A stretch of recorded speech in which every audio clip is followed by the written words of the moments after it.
How does Andor use framing, shape language, and colour to inform us about the characters? Something I noticed when I was watching season 1 of Andor was the way that Tony Gilroy chooses to compose his frames, particularly when it comes to Mon Mothma, the future rebel leader. When we meet her, she's being closed in on all sides, with spies all around her threatening to find out about her involvement in the rebellion with Luthen Rael. Gilroy reinforces this visually by using frame-in-frame shots to box her in, making it feel claustrophobic and like she's stuck. And that isn't the only symbolism regarding Mon Mothma. She is often placed in doorways like this. Doorways symbolically can represent choices, transitional points in people's lives, but also indecision and barriers that are preventing people from moving forwards. In this case, I think that's very representative of what's going on with Mon Mothma. She's very stuck, and this situation with her finances is preventing her from being able to do more. Doorways can also be representative of safety, which is interesting because all of the doorways we see in Mon Mothma's house don't seem to have any actual doors to close to keep people out. And Mon isn't the only character to be framed this way. Here's Cassian in a doorway or entrance that represents him leaving his home forever. This is a pivotal moment in his life, and things change for him forever after this. And in the finale, as an adult, here he is coming back to Ferrix after Marva has died to save Vix and to see her funeral. And during this incredible speech by Luthen Rael, we can see a series of archways behind him. Potentially this represents the pathway he's come down, how far along that pathway he is, how many choices he's made that have led him to this point. And of course that all goes in with what he says in his own speech.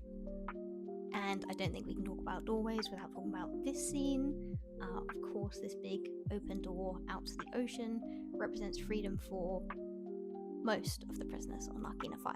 Gilroy has clearly thought really deeply about the use of his sets and location, and he's talked about how important it was to have real sets to film this with.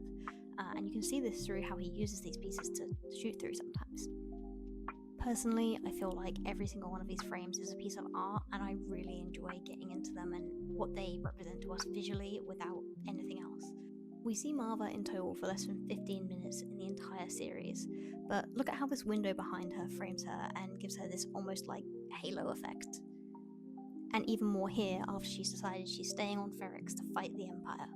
In season 2 so far, Gilroy has really doubled down on this kind of framing choice, especially with the circles, which appear a lot at Leida's wedding.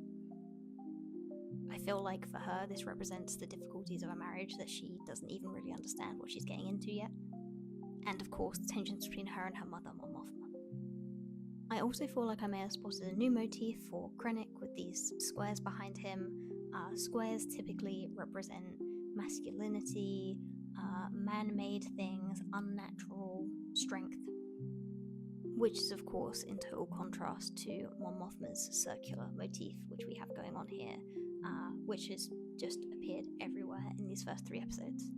And in Cyril and Dedra's apartment, she gazes out of these windows which are sort of rectangular with rounded edges, which I feel might represent the fact that Dedra would probably like to be a little bit more like Krennic, but she's not quite there yet. Same with Cyril, he would love to be in the Empire, but he's not.